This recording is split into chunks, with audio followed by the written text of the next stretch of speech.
People who believe aging brings wisdom live longer. This is a quote from today's guest in his most recent book, The Expectation Effect. And I've got to say, for our listeners who have listened to the podcast for quite some time, you know I read a lot. And this book shot very quickly into my top 10 and is probably making it into my top 5 all time. I absolutely love this book, and I am more than excited to introduce our guest to you today. We're going to talk about this concept of the expectation effect, how your brain is a prediction machine, and what that means to you and your overall growth, evolution, and progression in life.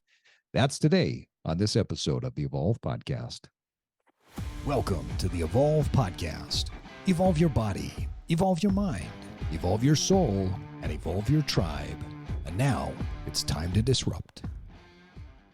Welcome back to the Evolve Podcast, where evolved men and women come to disrupt, connect, and get inspired. Before we start, I want to thank our sponsor, MedOne Capital, for sponsoring the Evolve Podcast. We appreciate the support. The MedOne Group exists for the sole purpose of making medical equipment available to the healthcare industry. You can find out more at medonegroup.com. As always, joining me from the Mind Palace in Oberlin, Ohio, and we were a little sketchy on whether or not you were going to be joining us today, Myles. The most interesting man that I know is W. Myles Riley. Welcome. Thanks, Steve. Thank you. Thank you. Yeah, we had one hell of a night last night. Quite the storm, knocking out Yeah. trees, power lines, and yet here you are. I have never seen anything like that. The 65 years on the planet, I have never seen lightning like that. I have never Wow. seen torrential rain like that. The power went out, and it was absolutely stunning. I'm glad nobody was hurt, but it was stunning to look at. I just stood at my window, just watching the earth light up. Beautiful.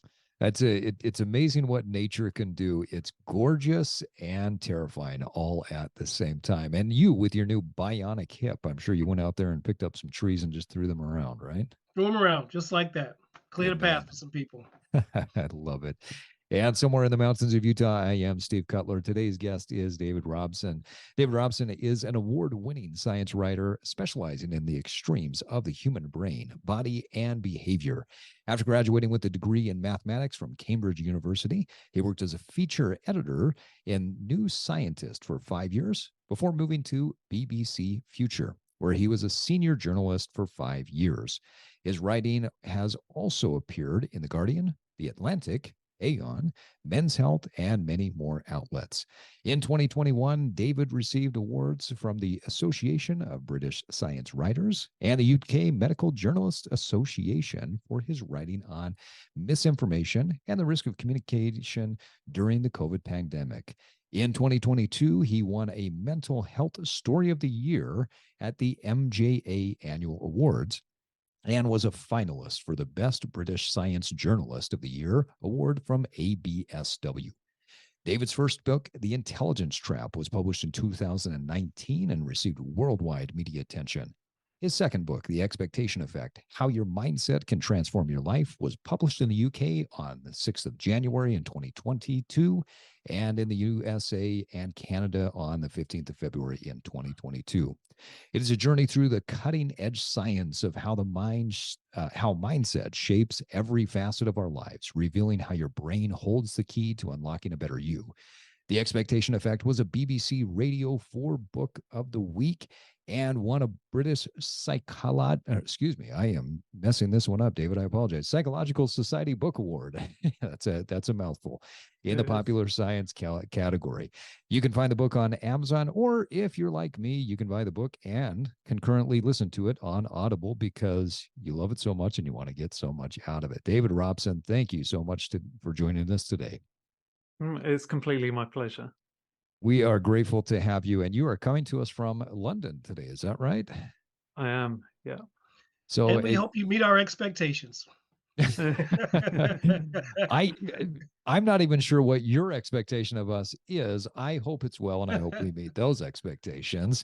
But I'm confident that our listeners, regardless of what their expectations are, their expectations will be met or exceeded. Myles mentioned his weather there, and I know before we started the recording, you said that the weather hasn't been kind to you in London this summertime. No, it's quite grim. It's very cloudy even now.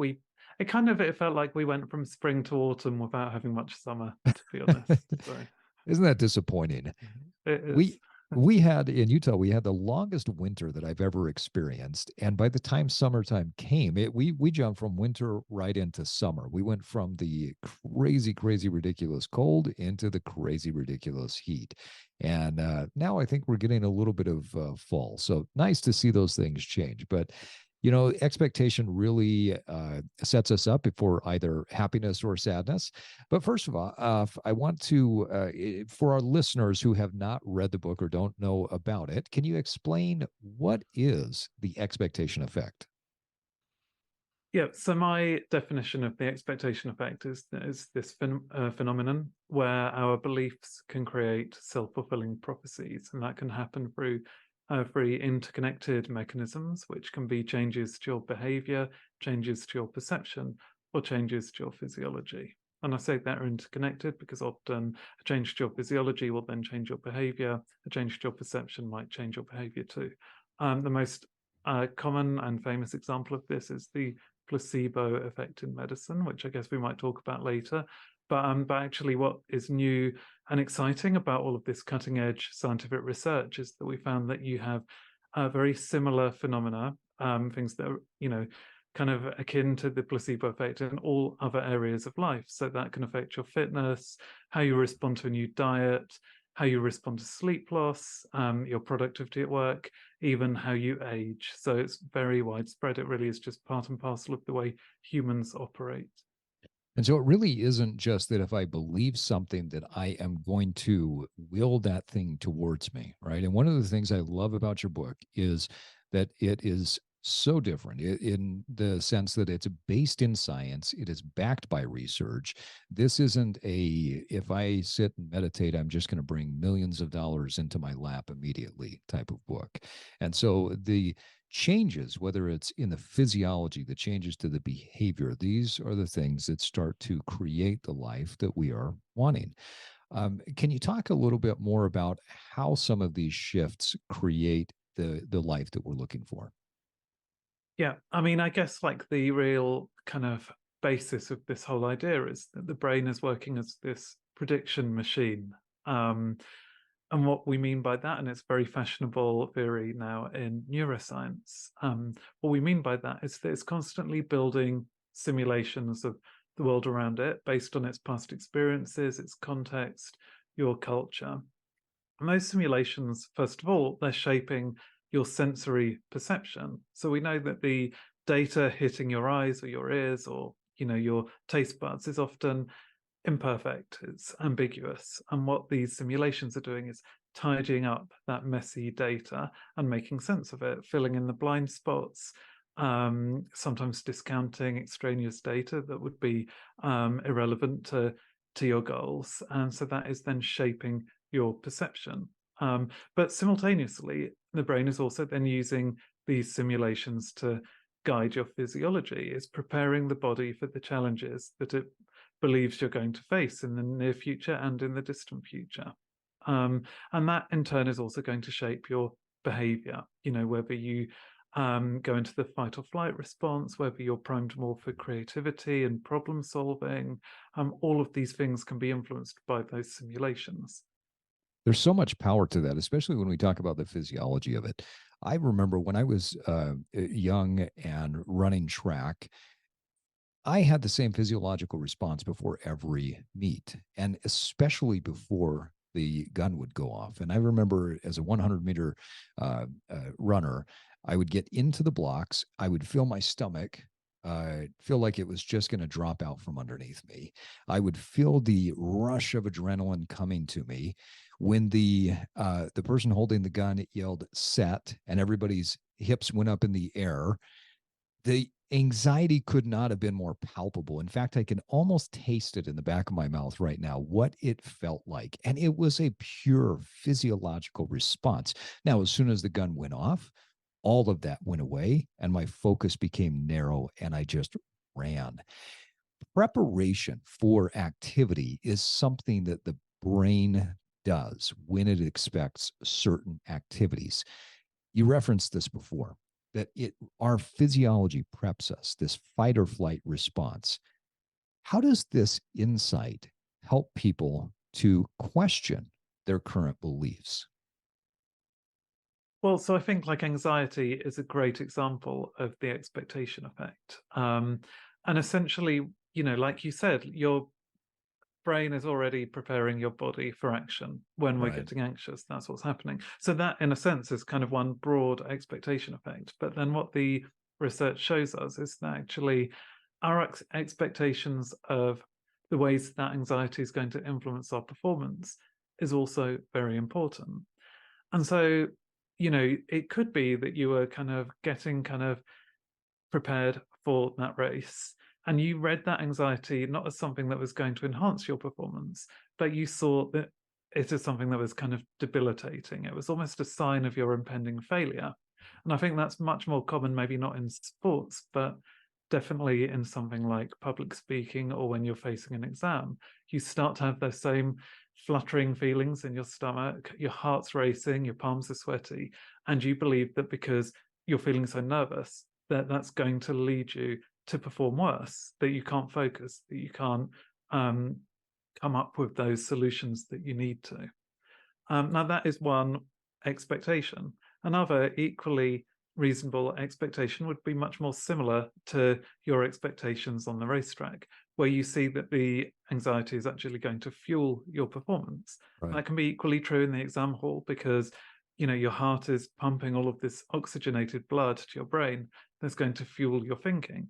And that kind of charged feeling in your muscles comes from cortisol, which is also making sure that you're kind of alert. Like there's no good going into the exam hall or onto a stage feeling kind of drowsy and sleepy. Like you're going to perform a lot worse that way. So we can see stress, the same physiological responses to stress, broadly the same.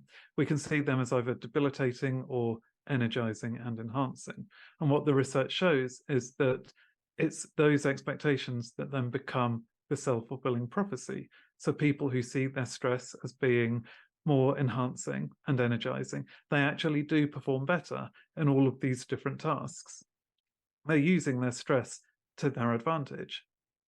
Yeah, it really is about the perspective. I love how you Right. talked about that, and I love how you referenced that in the book. Years ago, so we have 3 kids, and years ago, somebody gave me a GoPro camera, and I thought it was the coolest thing in the world. They had just come on the market, and I thought, oh, this is great. And then I realized, well, I'm just not that type of guy that films himself when he's out. Like I've never been wired that way. But then as I'm going through the package and I notice that there's this little thing that you can put on the head and you can carry it around and you can video yourself while you're doing it. I said, it wouldn't be interesting for me to video myself or what I'm doing, but I would love to see what life is like through my kids' perspective. And so my wife and I took the 3 kids out and we went on a hike. And I had it on my oldest, my second, and then my youngest. And going back and watching their perspectives from that hike was fascinating to me. We all did the same hike. We went up the same mountain. We saw, and I say saw in air quotes because we didn't see the same things, but we all saw the same things. We experienced the same environment.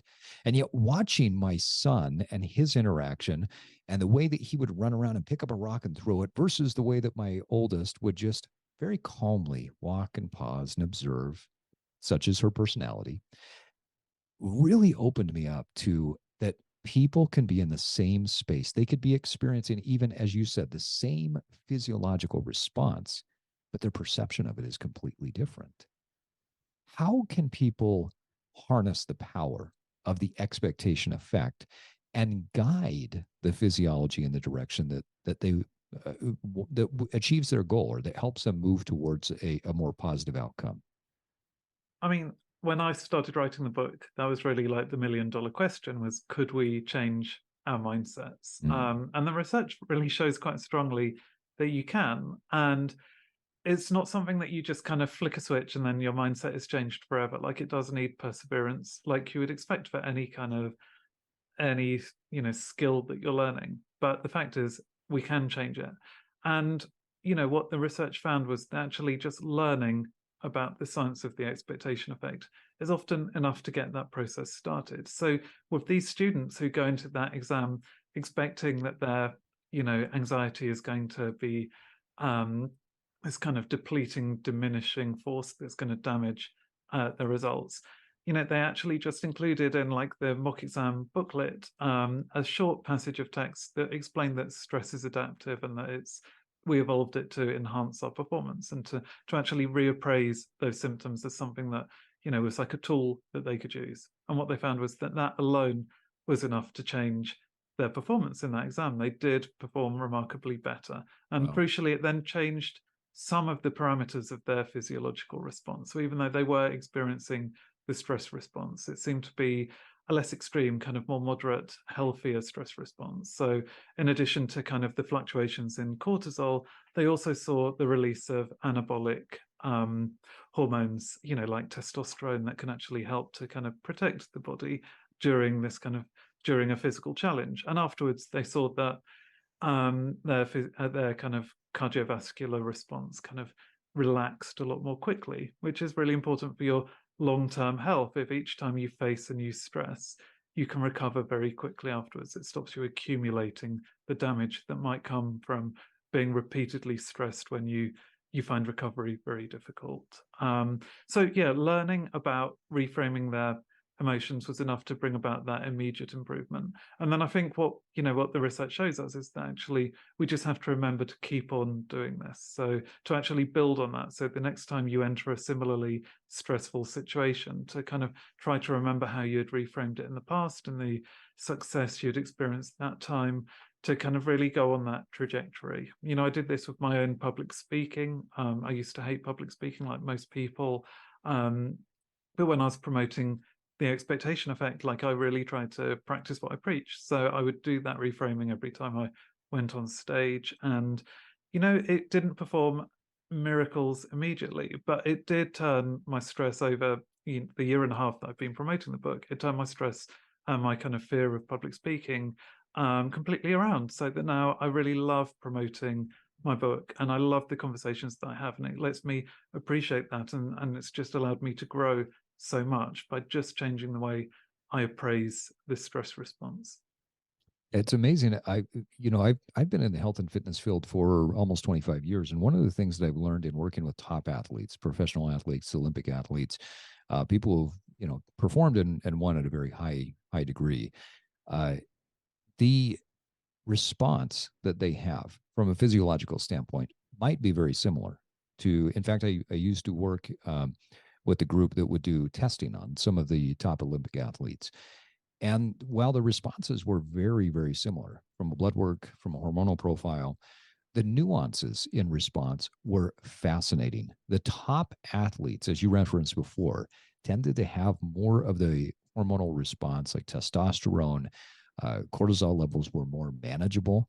And it was almost like they had learned how, through setting better expectations and understanding through their methodology, through their system, that whatever was happening physiologically, it was setting them up for performance. It was getting them into a state where they could perform better.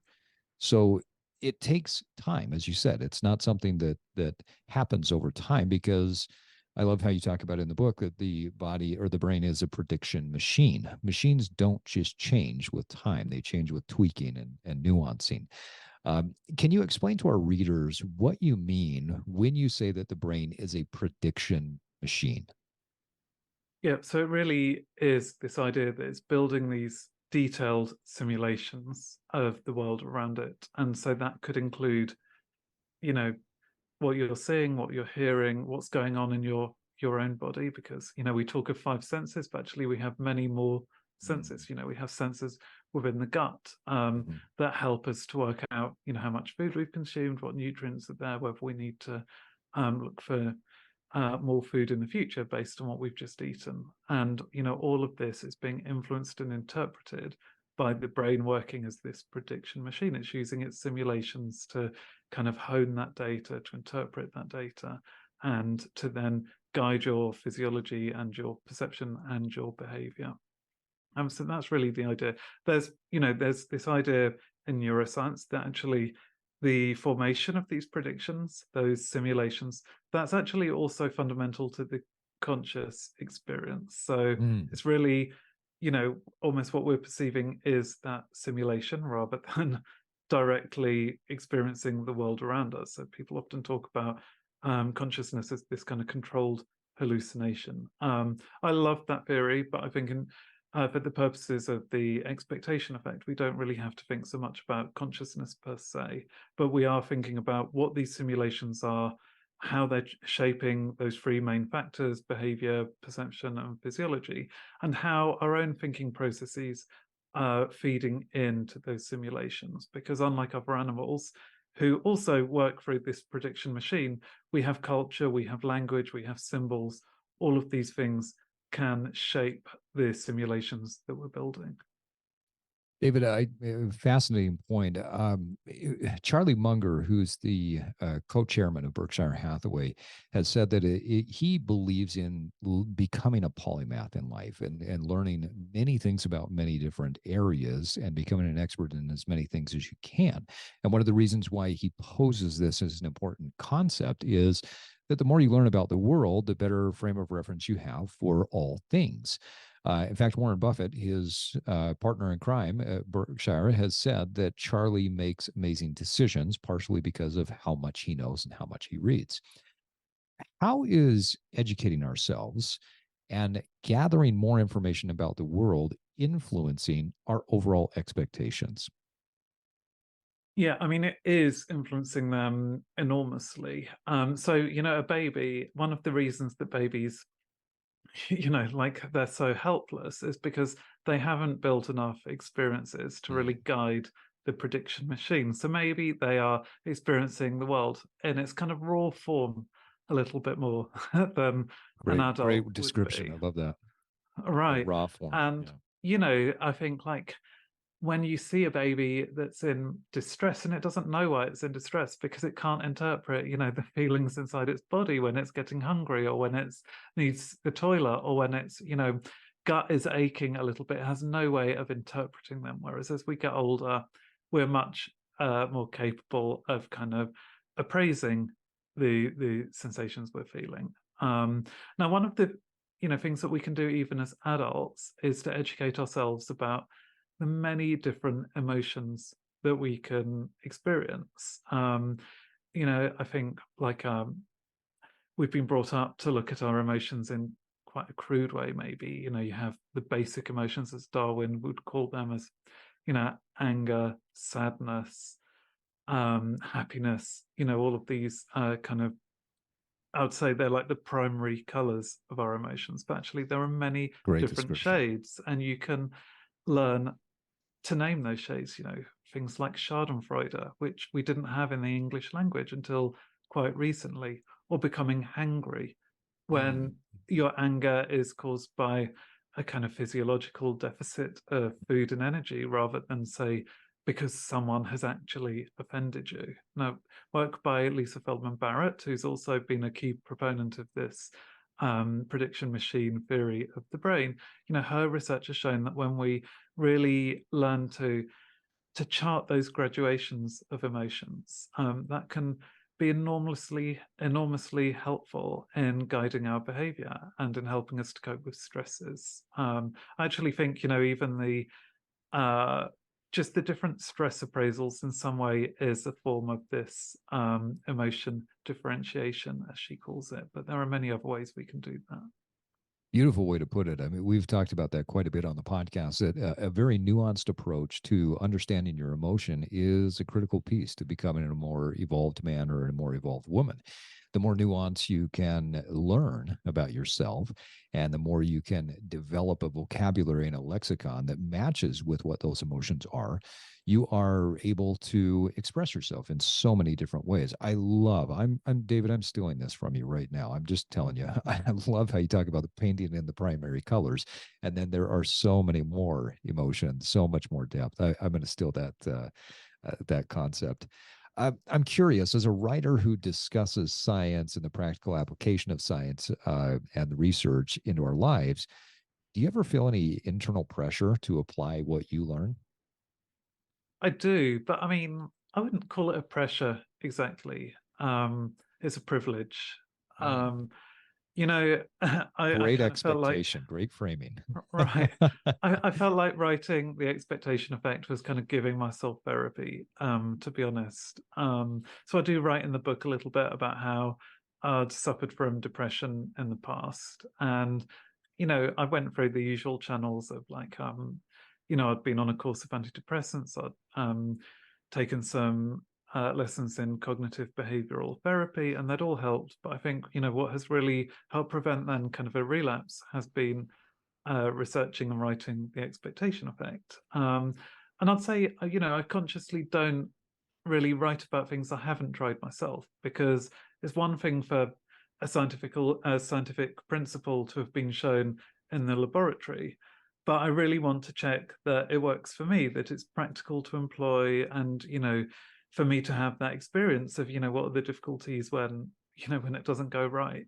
So that's why actually everything I've written about in The Expectation Effect I've tried for myself.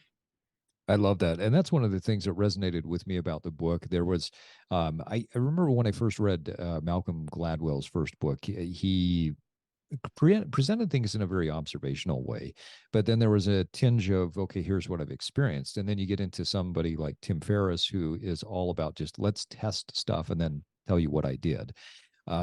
Your book has this fascinating balance, and I don't quite understand how you did it, but you present the facts, you call things out for what they are, and then you also just beautifully weave in this, oh, and by the way, I tried this, and oh, by the way, here's my experience there. And so it doesn't read as just straight science book, it doesn't read as a straight experiment or experiential book. It's the perfect balance of it for me. So I mean, amazing job with how you wrote that. That escapes me how someone can write as well as what you did, weaving all of those pieces together. I could certainly resonate with a lot of that. Thank you. Yeah, I mean, that was definitely my goal. But yeah, I mean, the thing with writing The Expectation Effect was actually it just flowed very easily for me. I guess I'd been thinking about these topics for a few years before I even wrote my proposal for the book. And then it just, it was a lovely feeling of kind of crystallization where it all fell into place as soon as I started writing. Yeah, it's beautiful. It really comes How do you across well. present this to how do you present this? Say you're a teacher and you're in a Mm, room full of high schoolers or right. people who are not even familiar with the how the mind works and how all this stuff works. How would you present this information to them? Yeah, I mean, that is, high schoolers are going to be a tough audience. Yeah. That's why I asked. Yeah, We've but got I two mean, kids in high school. Miles has one, I have one. So right. But, I think high schoolers, really do want to understand themselves like anyone does. And it's a great stage, actually, of life to learn about these things. Like, I wish I'd been able to read The Expectation Effect when I was that age. Um, I mean, I think, like, first of all, I would start by pointing out, expectation effects that everyone experiences and are familiar. So when you think about your favorite food and your stomach starts rumbling and your mouth starts watering, that is an expectation effect. That's actually your body preparing the digestive enzymes for you to make the most of that food that you're thinking about. So, you know, the expectation effect might sound like something like manifesting. That's, maybe a bit woo-woo to some people, but actually is immediately based in kind of our physiology, stuff that we're already aware of. So I would definitely do that. And then I think, some of this science is actually quite like basic to understanding. I think like if you explain it in the right way, I think high schoolers can easily understand something like the stress response, the hormonal changes that we're talking about. But yeah, getting them kind of presenting that evidence, I think, without oversimplifying it, without making too grand claims. Like most people, I think, really respond well to that. And they can often, you know, if you ask them, like, can you think of a time in your life when you felt that your anxiety was actually, or your stress was enhancing your performance? Can you think of a time when it was debilitating? Most people can actually draw up those experiences. So it could be someone who, you know, felt like really charged on the sports field, but then really debilitated when they were entering the exam hall. And then you just tell them, well, like if you just try to bring a little bit of that energy that you had on the sports field into the exam hall, that will help improve your performance. I think that feels very intuitive to people, and they can understand it much better that way when they look back at their own personal experiences. It's a So it's great way to almost as if you're describe it. getting them to understand their own expectations or the feelings that they've had of expecting. So Yeah. to give them something to grasp, and then they can, what I would say, cross-pollinate it with other ideas and things like that. Yeah, that's exactly it. I think you can understand the science, and you know that is important, I think, for you to have kind of confidence in that the expectation effect does work. But then I think like what really helps to cement that in people's minds is actually then drawing on their personal experiences too. And Yeah. you know, just trying it out and seeing what happens. Maybe in a low risk environment, you can still try to apply some of these techniques like reframing. And once you've kind of seen some success, it becomes easier to apply it in lots of different situations. I love the compare and contrast method that you're talking about, because everybody has experienced something where something like anxiety has helped them to focus and perform better. Whereas there are other times where that same feeling of anxiety or anxiousness has brought them down. David, you just referenced something that I want to get more of your take on. Over the past several years, there's been many books written about attracting things to us or manifesting. As you said, I love the whole woo-woo concept. To me, they've always come across as woo-woo, almost like quackery or modern day alchemy. How can our listeners understand the power of the prediction machine without delving into false hope?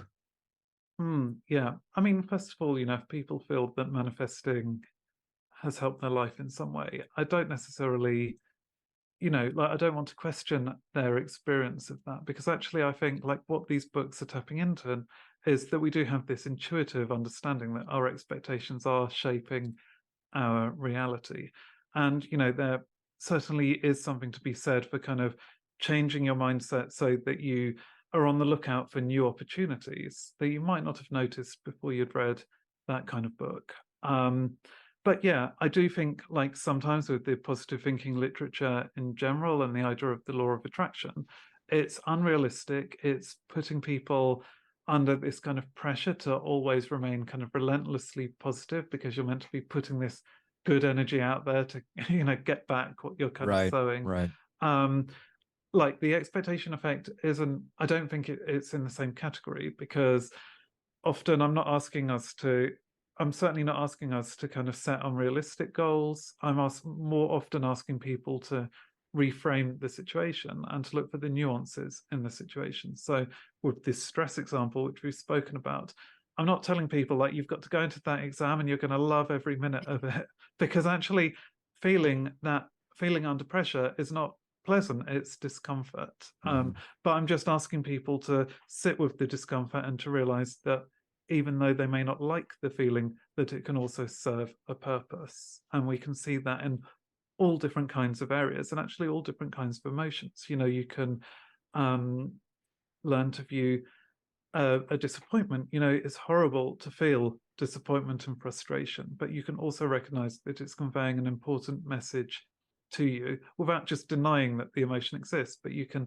accept that it's actually teaching you a lesson. You can ask yourself what that lesson is, how, you know, how it's telling you to maybe change course, or how it's reaffirming that your goal was important. I think a lot of the times when we feel disappointment, it's really telling us that actually this is something we still want to pursue. We just have to take a different course of action. And the research shows that when you reappraise your feelings in that way, you're not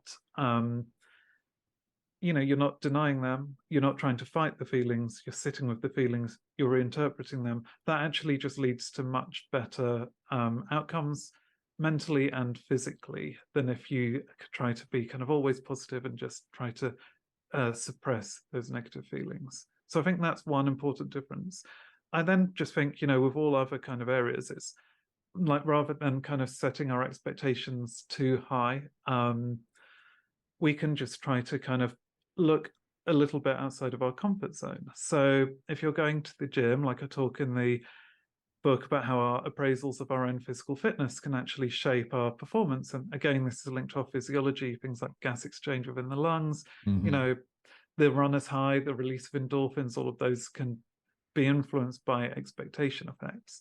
But I'm not saying like go to the gym and like visualize yourself as like Usain Bolt, and then you're going to get on the treadmill and you're going to run 100 meters in like 10 seconds. Like, right.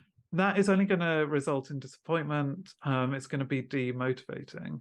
But if you can just question some of the kind of baseline assumptions you have about your fitness, like if you've been a bit of a couch potato and you've just assumed you don't have the genes for fitness at all, like you just tell yourself you're always going to find exercise hard, question that assumption. Like, that's probably doesn't have a good factual basis. And the kind of scientific truth is that for almost everyone who tries to perform exercise, if they, increase their exercise incrementally, they're going to see incremental improvements in their performance too, in their fitness, and that they build strength over time. That to me seems like a much more sensible approach to this, to just avoid that catastrophizing thinking where you're telling yourself you're terrible, you're a failure, you're never going to succeed. That is the first step, and it's often enough to see some important improvements. And David, I think that's one of the things that really resonated with me is throughout your book was there's a grounding of reality here.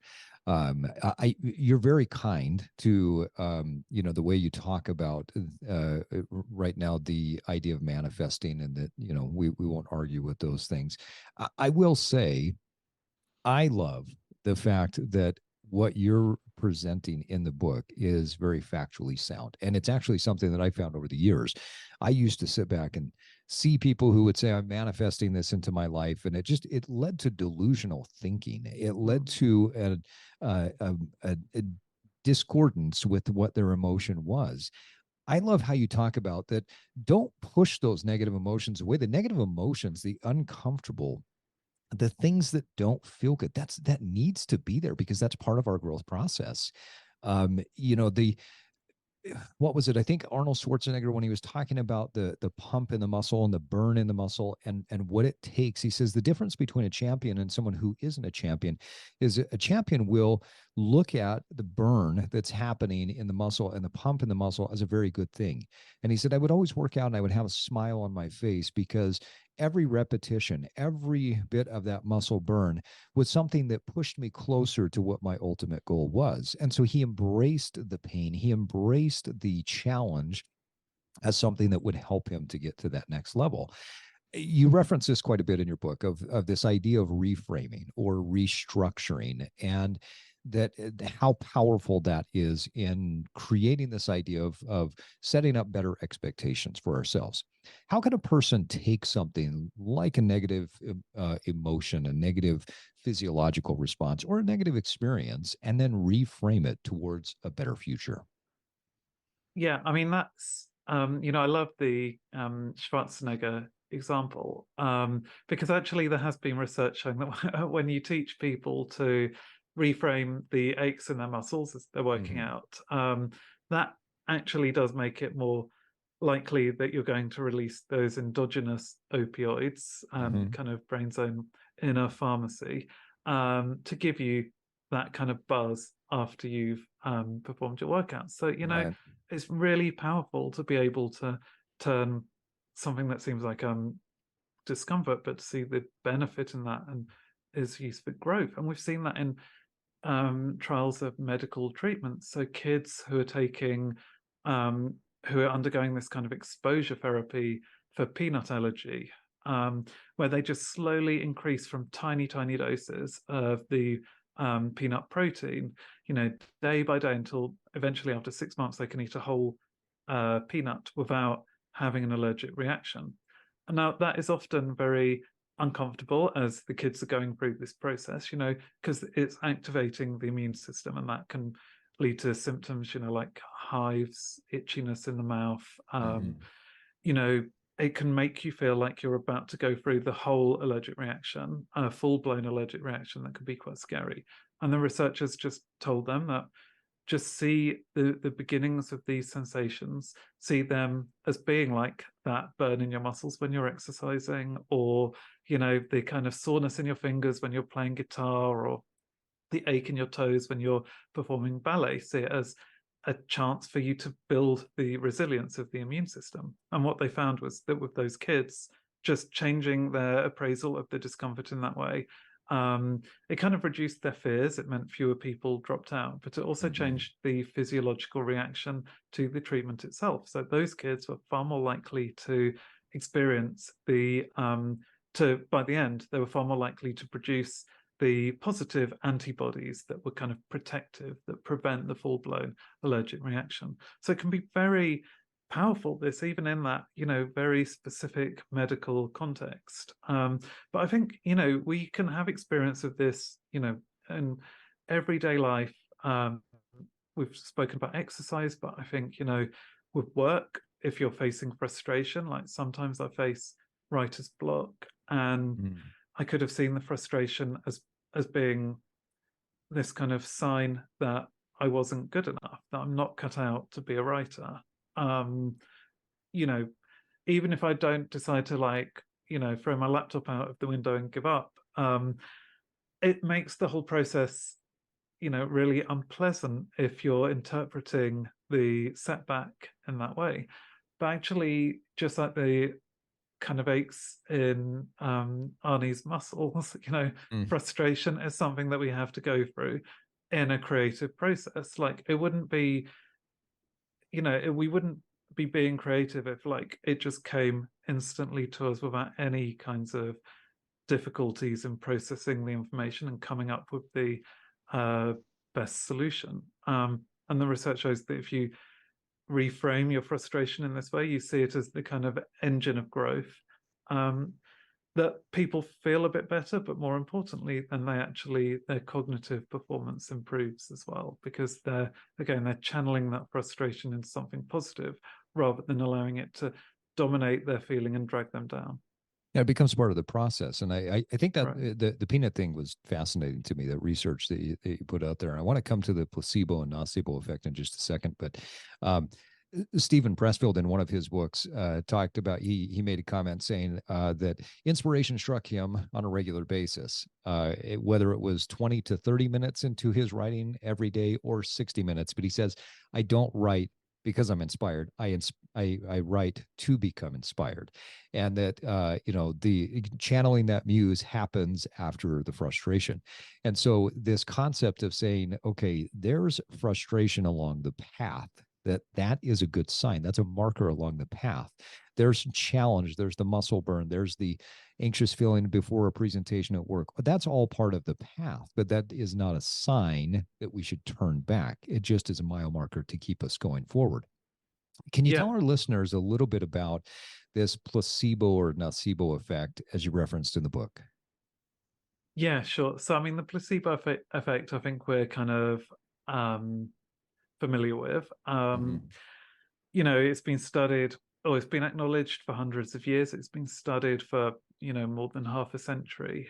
And it's sometimes interpreted as just like, the patients are being deceived and they feel better. And they're probably like hypochondriacs if you respond to a placebo effect, because you can't have anything wrong with you if you get better with a sugar pill or, a drop of diluted sugar water. But that's not actually what the scientific research shows. It shows that actually placebos can bring about these physiological changes as well as the subjective changes. And, this has been best studied in pain, where you can see that the brain is actually producing its own endogenous painkillers when you believe you're taking a real analgesic drug. You can measure that, through neuroimaging. You can give people blockers that kind of prevent those endogenous painkillers from being able to dock to the transmitters in your brain. And what you find with those people is that they won't experience pain relief from the real drug, but also they won't even experience pain relief from a placebo. And, you know, that wouldn't be possible if the placebo effect was purely subjective. Right. Now, again, like, this is not saying that like our expectations can perform miracles.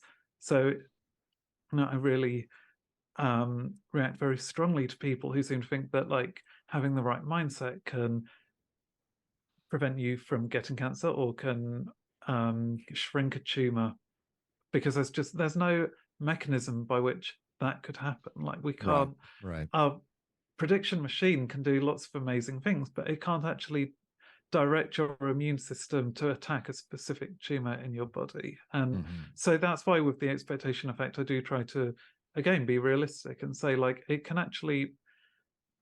do marvelous things for you, but it can't perform miracles. And that's why we have to be very specific about how we apply it and, what we hope it's going to achieve. Now, the nocebo effect is very much like the placebo effect, but it's just the opposite. It's the evil twin.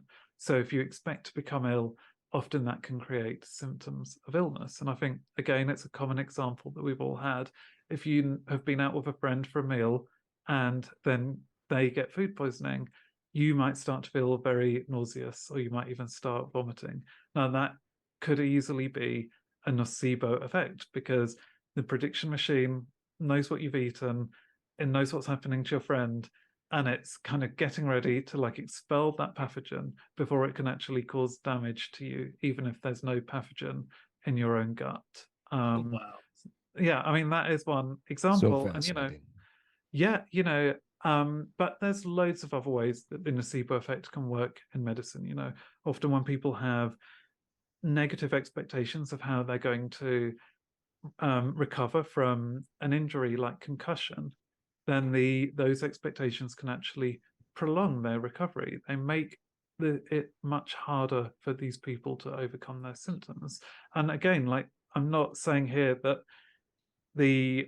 it's all in people's heads with these injuries. It's not at all. But what can happen is that, you're exacerbating some of the inflammation, for example, that might be leading to some of the symptoms. We know that the nocebo effect can influence things like inflammation, blood pressure, all of these things that are clinically relevant. And often, we often think of the brain and the body being kind of separate. But actually, lots of illnesses and our experience of illnesses are kind of a combination of physiological factors and then kind of our mindsets as well. The two are constantly interacting. And with the placebo effect, we're experiencing the benefits of that because you're actually bringing some relief. With the nocebo effect, you're experiencing the opposite. Your beliefs are actually prolonging your pain. It is fascinating. I loved how you talked about the empathetic effect that physicians can have on patients by just talking about how quickly they'll recover and how things can happen with them to aid in their recovery, as opposed to those physicians who, I don't want to say lacked empathy, but just were clinical in their approach to their patients. Right, exactly. And yeah, so this is what I love about this research, is that, it shows it's not like giving the placebo pill to someone is one way of raising patients' expectations of recovery. But actually, the doctor's words themselves are biologically active through a very similar mechanism. We know that if a doctor delivers morphine surreptitiously, if it's kind of fed in for a drip, that pain relief is much less effective than if the doctor is actually present, giving the injection while saying reassuring words. That is just one example. It's about 50% of the pain relief in this study that people were experiencing. Like 50% of their pain relief from the morphine was actually coming from their expectations, not just from the drug itself. The same with, complaints like rashes or, a virus. You go to the doctor, they can't really give you any treatment because it's going to be self-resolving. But if they reassure you when they tell you that, and they kind of give you a kind of time frame, and really make sure that there's nothing to worry about, that interaction, that kind of warm interaction, actually increases the speed with which you recover. So for people who went to the doctor with a cold, when they had this kind of warm, empathetic, positive experience, they actually got better from the cold about a day earlier than the people who had a more kind of strictly clinical encounter. And colds only last about a week, so that is actually quite a big improvement. And again, this was traced to physiological measures like the inflammation in the nose. It seemed it was actually helping the immune system to function more efficiently. That's so fascinating. It's really expansive. We can expand this to well beyond the doctor's office, especially when I hear words like, but I got a tingle when you said the doctor's words can be biologically active. And then I just started thinking, how can I become biologically active to everybody in my life? That's a great who has question. said things to me that really affect my life in a negative way, in a positive way? And how do we create a society where when we understand that when I'm talking to somebody, I can make them better and I can make them worse just by body language, tone, inflection, and things like that?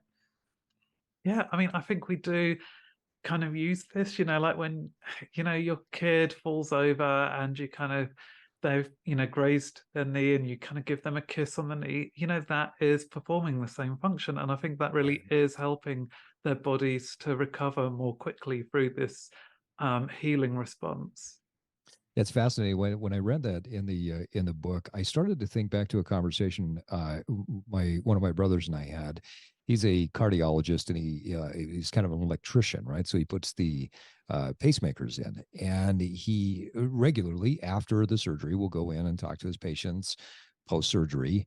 And I asked him a question one time. I said, "Well, when you go talk to somebody post surgery, they're still under like anesthesia. I mean, do they remember anything?" Oh, he says, no, they don't remember anything.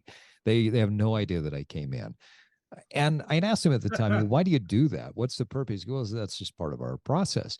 But then when I read that in the book, I thought, I wonder the power of healing that can come in to the body, even if the person is not at a certain level conscious, because they're awake, right? But they're still groggy from from being under.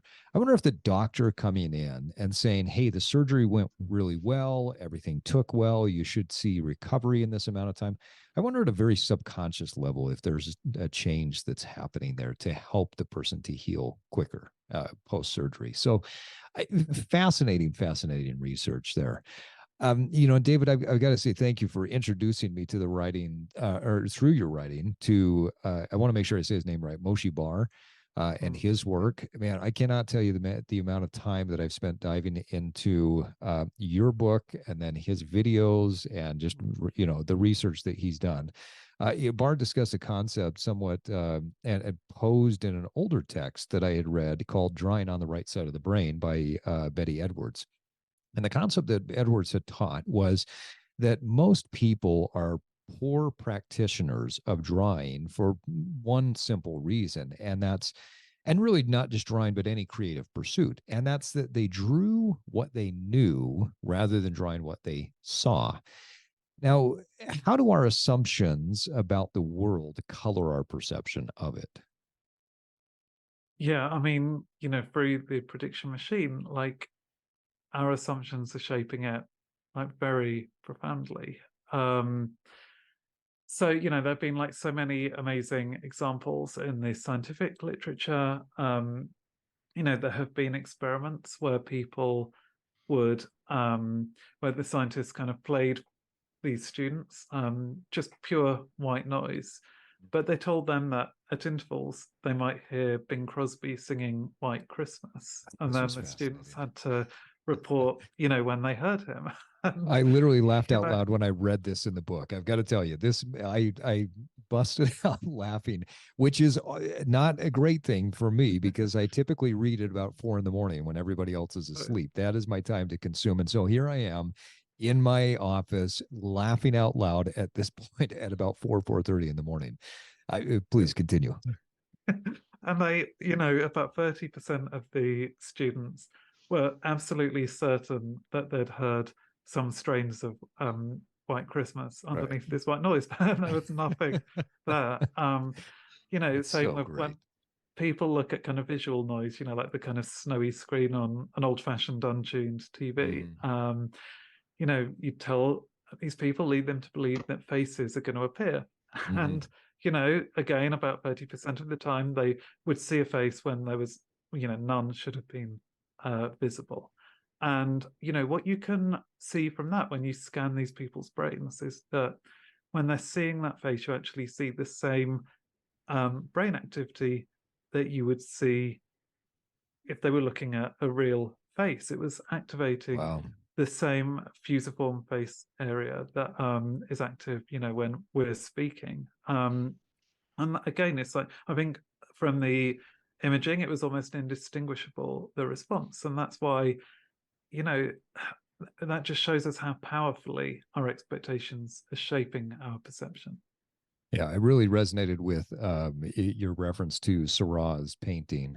A couple of years ago, I saw that in person for the first time at the Chicago Institute of Art, and had an amazing experience to just stand there and stare at this painting where literally blobs, dots of color are just laid down. And as you step further back, you get this beautiful painting of people in the park. And as you get closer, you see more of what's in there. One of the things that fascinated me was there was a worker in the institute that had was standing by the painting and would say, "Hey, come here, come a little bit closer. Let me show you some things." And she would point out these little dots and say, "Some people see this in the painting." And then as you step back a little bit more, I would see people say, "Oh, I see that too." And so when you wrote about Seurat and this concept of expectation, and we basically are just filling in. We're not really seeing, right? We're filling in the rest of it. David, I've got to jump to this because both Myles and I love not only living a healthy lifestyle, but we adore decadent food. Like we will send pictures to each other back and forth. Myles has his entire Instagram is like 99% of it is food. And we will we will call each other up sometimes on a Friday or a Saturday night. I will be on a date with my wife and I will get a phone call or I will call him just to show pictures or talk about the food that we're eating. Can you tell our listeners about the research relative to how we describe food and how that's linked to weight loss or weight management? Yeah, I mean, so I think like you know, sometimes we have this kind of toxic food culture. Yes. Where I feel like, especially if people are trying to lose weight, they can start to see like the enjoyment of food as being this kind of sin, and it becomes quite puritanical, you know, where it's like you're punishing yourself for having enjoyed food in the past if you're trying to lose weight, and so you're really looking for foods that are kind of low calorie, but you know aren't going to give you that sense of celebration or enjoyment. And the research really shows that's going to backfire quite badly with your dieting. You know, I still think that like cutting calories is a very effective way of losing weight, but we can't just lose sight of the fact that our food also has to be delicious and interesting and a celebration. And the research shows this really beautifully. And it all comes back to, again, this idea that our prediction machine is interpreting the sensory signals we're receiving from our body. And that includes those sensors within our gut that tell us how much we've eaten. Now that's, you know, quite poor, the data we're receiving from those sensors, you know, that are measuring the stretch of the muscles. So our memories of what we've eaten and our attitudes to that food is incredibly important.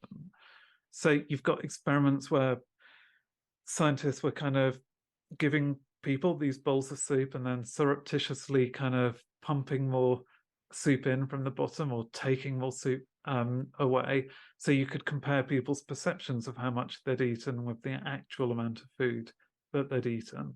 And what they found was that the perceptions were more important for determining their hunger afterwards than the than the sheer quantity of food. Then we have experiments looking at food labeling and descriptors. So you had this wonderful experiment from Yale University where these participants were called into the lab on 2 separate occasions. They, unbeknown to them, they drank the same milkshake on each occasion. It's just that the milkshake was labeled differently in each case. So even though the nutritional value should have been the same, on one, they were shown this kind of label where it was the milkshake was kind of decadent and luxurious, and it emphasized how much ice cream and cream had gone into the shake, and it was a real treat. And they were told it had 700 calories. On the other day, they were given the same shake, but they were told it was a kind of sensible health shake. There was nothing really to make it seem very appetizing, and they were told it only had a couple of 100 calories. Now, on each occasion, the researchers measured the body's ghrelin response. Now, ghrelin is the hunger hormone that stimulates appetite. And what normally happens when we eat a good, delicious, satisfying meal is that your ghrelin might peak just before you've eaten because, you've got this amazing meal in front of you. Right. You want to eat it. It's kind of priming you to kind of to make the most of that opportunity. But then once you've eaten, it drops dramatically because, you're satisfied. You don't need to seek food anymore. You can kind of rest and relax and not digest that food. And that's exactly what happened when these people saw the decadent, luxurious labeling to their milkshake. But when they consumed the sensible health shake, or believed they were consuming the sensible health shake, the ghrelin response just kind of stayed flat. It didn't really change much at all. So fascinating. Yeah, and that's, wow, a real problem, I think. Combined, all of these experiments showed that our expectations and beliefs about what we're eating will shape our appetite later that day. And, whether we go on to kind of to snack or whether we actually feel full and satisfied.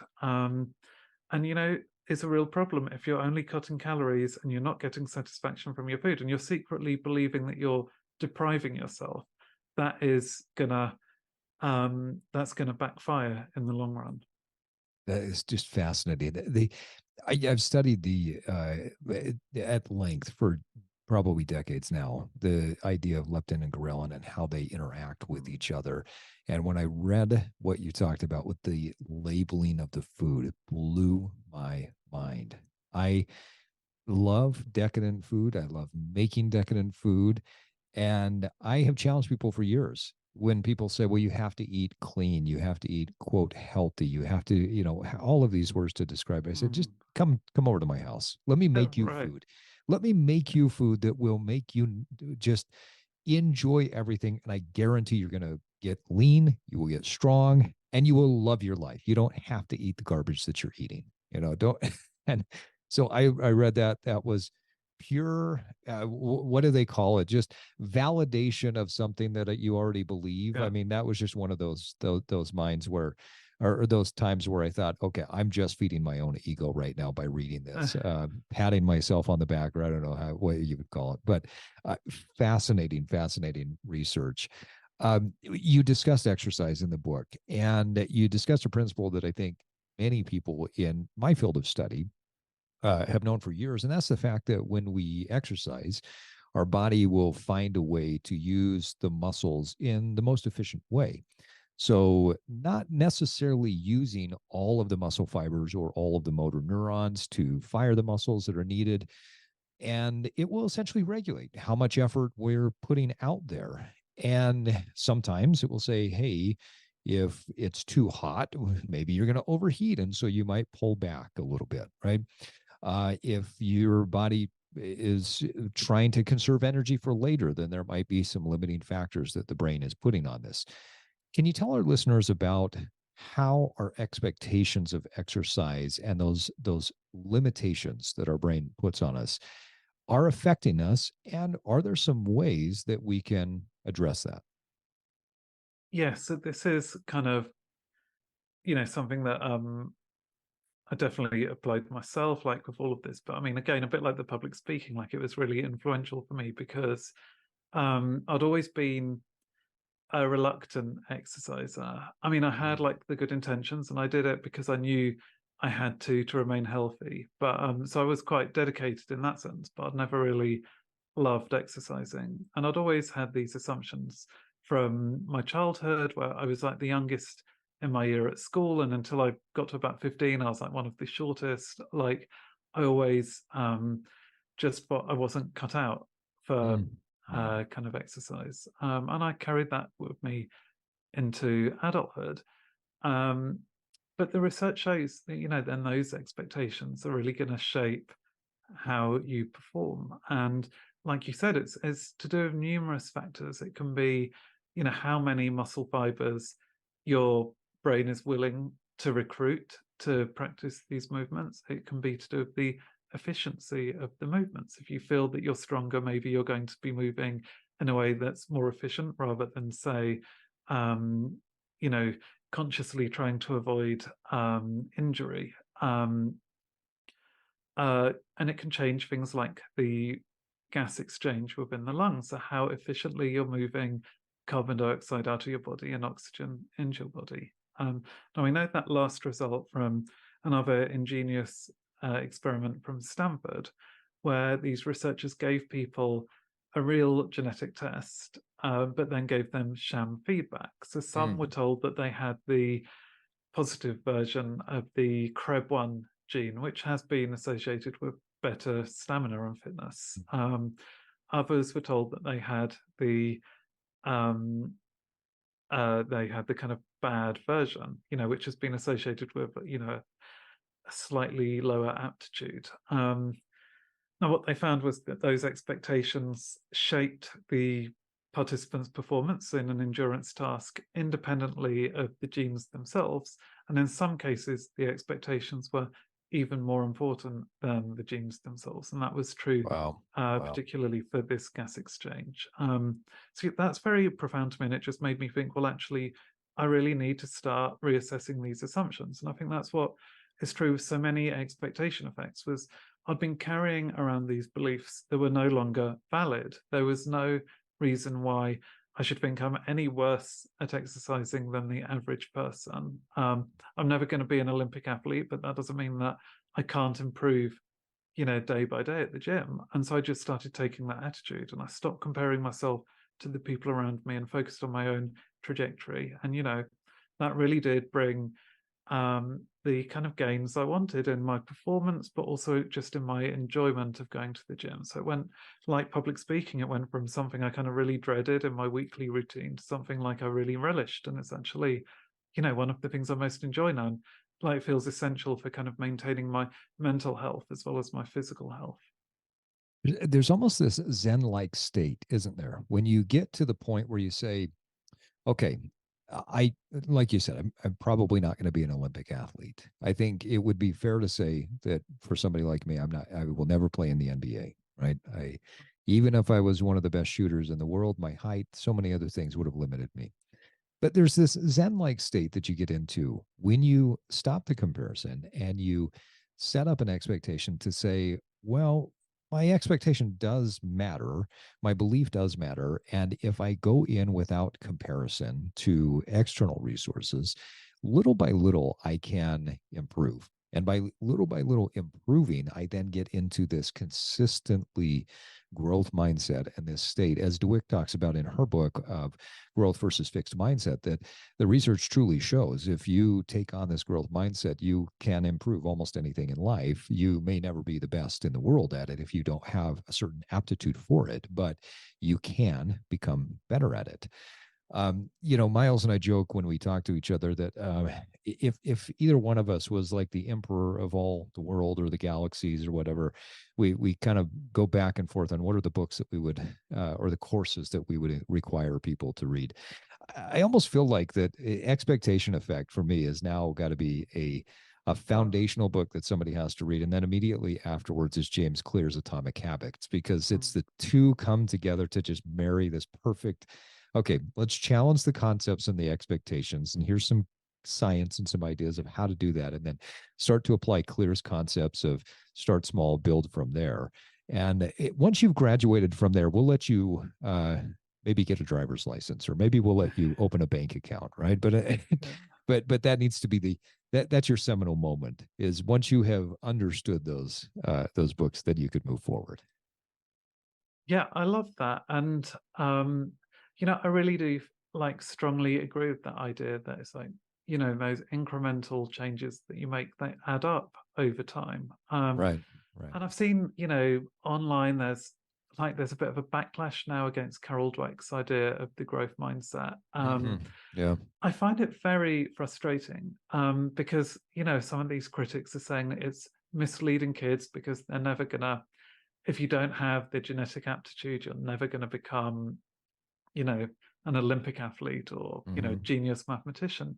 Well, there's truth in that. But I don't think Carol was ever saying everyone can become an Olympic athlete, because that's clearly impossible. But the fact is, you might have someone who was a complete couch potato who, because they've developed the growth mindset, they improve their fitness dramatically and they live a longer, healthier life. But I think that is actually more important than someone winning a gold medal, actually. Right. Same with like kids, they might not all become Albert Einstein, but I think like basic numeracy is so fundamental to living a good adult life. And if you're teaching people a growth mindset that allows them to actually achieve, that level of mathematics, I think that is also incredibly powerful. So yeah, I think, we've all got different abilities and skills, and I think that's accepted, but also there's a value in cultivating skills, even if you're not going to be world beating at those skills. Right. Yeah. And it's funny you bring that up, because I've read things where people are critical of it. And you can tell by when people are critical just for the sake of being critical. You can also tell when people are critical when they don't fully understand. They've never read the book, or they've never actually read the research, because Dweck lays it out in the book. Right. And in her published research, she shows this is what is. She doesn't say, hey, little kid who's 5'3", you will be an Olympic level high jumper someday. Right. She lays out in the research that it matters to get you better. In fact, I believe it was the movie Rudy in there where she talks about how it's such a horrible idea to just try to go become the starting person on the Notre Dame football team if that's not your aptitude for it, right? But you can get a little bit better. So love that. Well, the other thing is what I think what she was saying, or he was saying, is effort. And once you get intimately involved with your effort, that will take you to a point where you can see if it's possible that you could do that. Right. So your effort just puts you on a track. And at some point, with the right effort, you're standing at the crossroads of maybe I can. Yeah. I think that's, and I think I've experienced this myself. Like, to be honest, when I started like senior school here in the UK, so like I was 10 years old, I was not good at maths compared to my classmates at all. Like I was, I would have never thought I would have studied it at university, but actually I think I was lucky to have a teacher who did have the growth mindset, and she explained it's not like she was saying, oh, you change your mindset and instantly you'll be good, but it was just that actually everyone can like learn to apply these mathematical principles, and like with that effort you're going to get better. And I did get better. So I went from being kind of very middling to being like the best in my year at school, and then to going to Cambridge. And it was, but if I'd had a fixed mindset, I could have just kind of given up and never pursued that. Like I could have just assumed I was bad at maths and actually got progressively worse rather than better. One thing I've learned about effort is effort puts you intimately involved with yourself. Yeah, it throws you in the game. Yeah, exactly. Yeah, I much like you, I'm not. I would have never considered myself good at math, but one day something clicked for me when I understood that if I learned certain principles, I could understand the financials of a company better, and so I started doing financial breakdowns and looking at profit and loss statements and margins, and I all of a sudden, a year and a half later, I was in a company that was a multi-billion-dollar company, and I was the person that was teaching all of the leaders how to break down their financial statements. Now, I remember standing in front of a group of 24 people, teaching them how to do this in this methodology that I had come up with of how to do it faster. And I walked out of that room, and there was almost like this little kid me that was like, "What did you just do?" There is no Right. way that we could have done this back in elementary school. We were not good at math, remember? And Yeah. so adult me just patted him on the head and said, "Hey, we got this." David, we like to ask some of our guests some rapid fire questions about their own personal growth and evolution. So I'd love to ask you just a few final questions here. And the way we do our rapid fire is either one word or one sentence to answer the question. Does that sound fair? Yeah, absolutely. All right. So what have you learned in the past 3 years that excites you the most? I've learned about a phenomenon called the liking gap, which has inspired my next book. The liking gap. Ooh, what a cliffhanger. Okay, we're having you back when that book comes out. David, what scares you No, the he's most? got to talk more about that. No, this is the rapid fire. We're doing one round, and we're going to leave our listeners on a cliffhanger here. David, what scares you the most? Spiders. Okay. My wife is right there with you. What are you most proud of?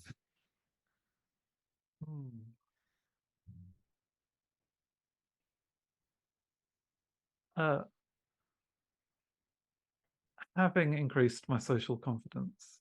Oh, great. I love that. Absolutely love that. David, what do you know that you feel like maybe no one else does, but you wish they did?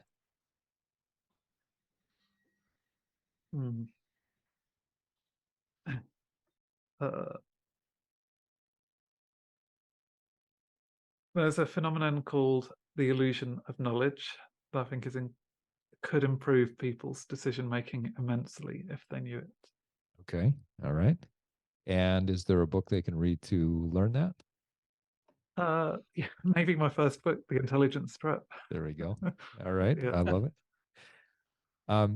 So final question, as we evolve and as we grow, there are certain things that we no longer believe that we used to. What do you no longer believe that you used to believe?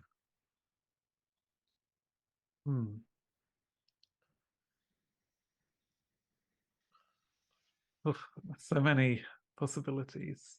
I think it's that self-criticism is beneficial. So I no longer believe that. Interesting. All right. I want to dive into that one at another time. Yeah.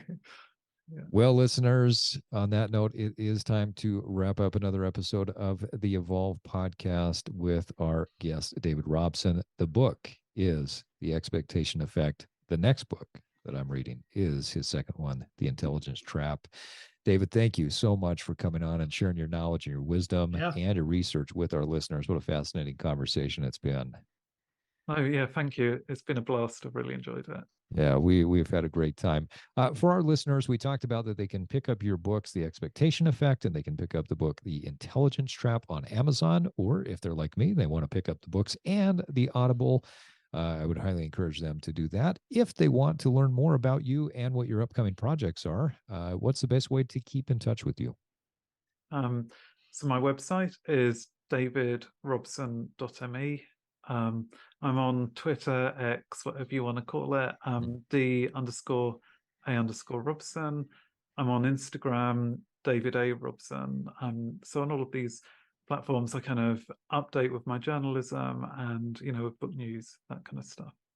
Love that. And we will link everything in there in the show notes. So David Robson, thank you very much. And hey, evolutionaries, remember that it does take time and consistency to evolve, but first you have to disrupt. And now it's time for you to get out there and evolve. Thank you for listening to this episode of the Evolve Podcast. Follow us on your favorite podcast app. And if you haven't done so, please give us a rating. As an independent podcast, it really helps us get more reach. This podcast is part of our mission to help millions of people evolve into the best versions of themselves. Please check out our coaching services at evolve-cast.com or pick up some of our Evolve merch. Until next time, keep evolving.